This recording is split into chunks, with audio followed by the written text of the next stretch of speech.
Live from our 7 Tasmania studios, your nightly news with Tom Johnson begins now. Good evening everyone. First tonight, a torrential downpour has lashed the northwest with more than 130 millimetres falling in some spots. Wynyard copped the worst of the wet weather, but some locals took the opportunity to take advantage of the water.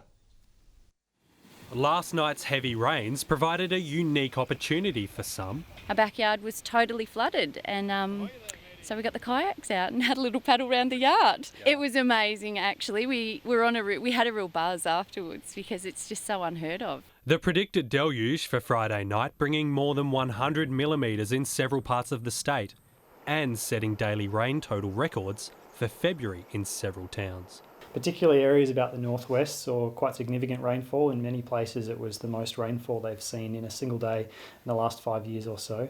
Rivers across the north and northwest swelled, the meander still in full force this morning.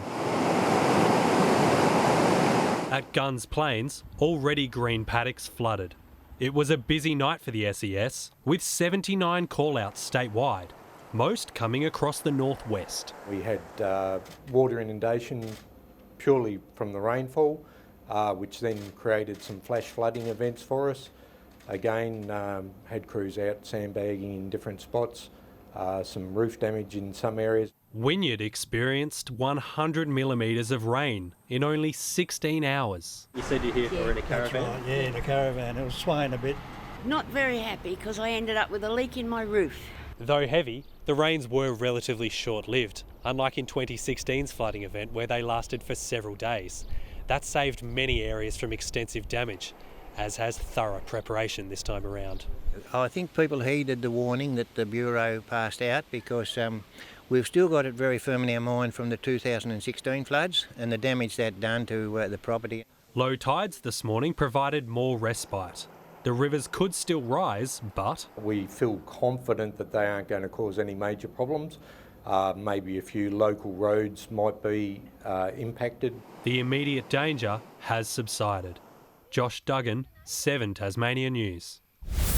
A man who fled the ACT has been arrested at Bridgewater and charged with attempted murder. The 33-year-old was wanted by Australian Federal Police in relation to a stabbing which occurred in October last year. He was extradited from Tasmania and faced the ACT Magistrates Court last night. Police say the investigation is ongoing and are searching for other people believed to be involved in the incident. Conservationists have lashed out at the government calling for greater protections of the Tasmanian Wilderness World Heritage Area. In 2016, UNESCO recommended 25,000 hectares around the Western Tiers be declared a national park.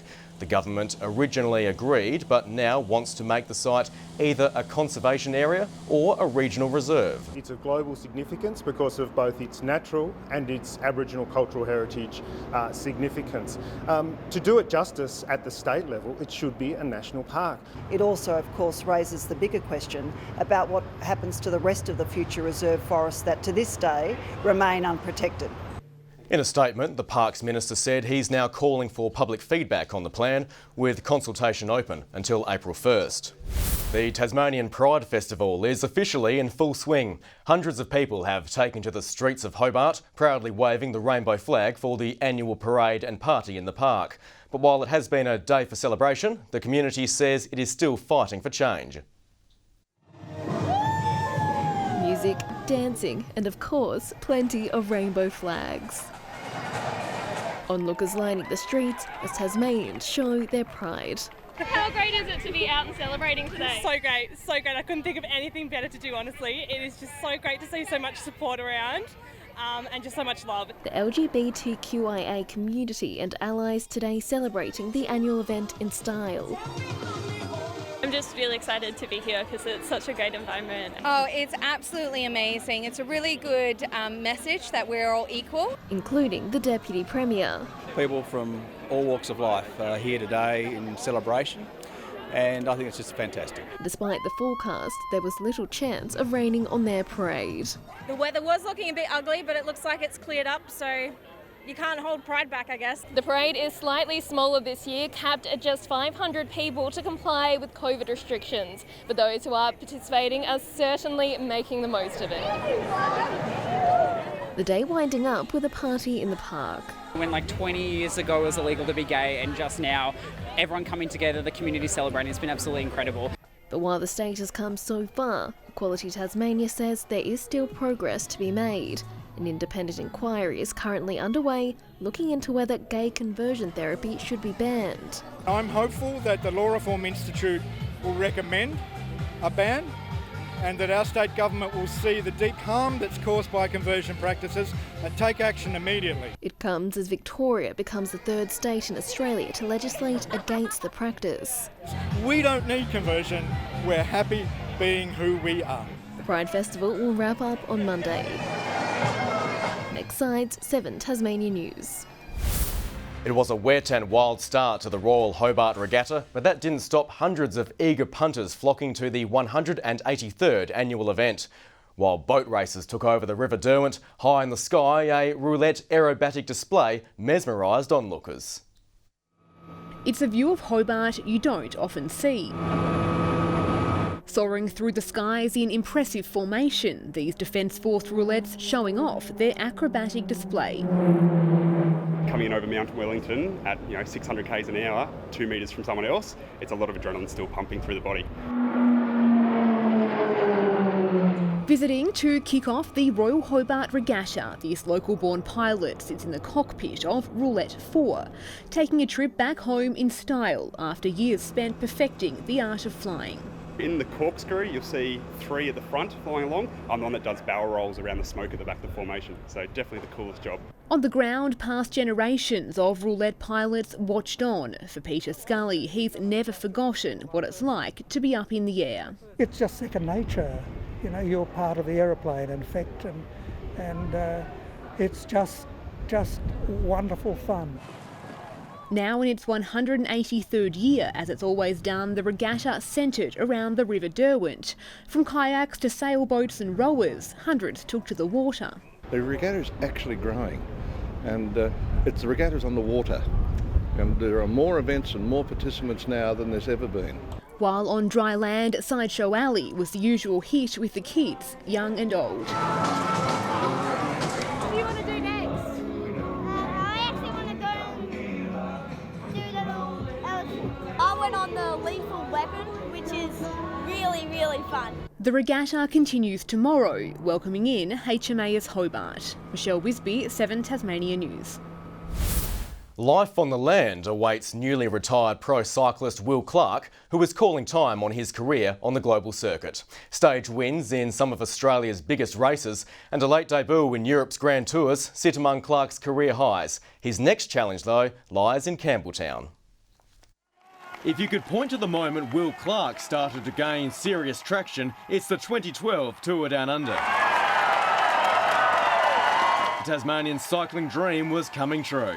I guess winning cup stages in the biggest races in Australia has been the highlight. Sweet success came in the Herald Sun cycling tour as well. Fresh air Clark would love to breathe now as he spends a fortnight holed up in quarantine in Western Australia. Once released, the family farm in Campbelltown awaits.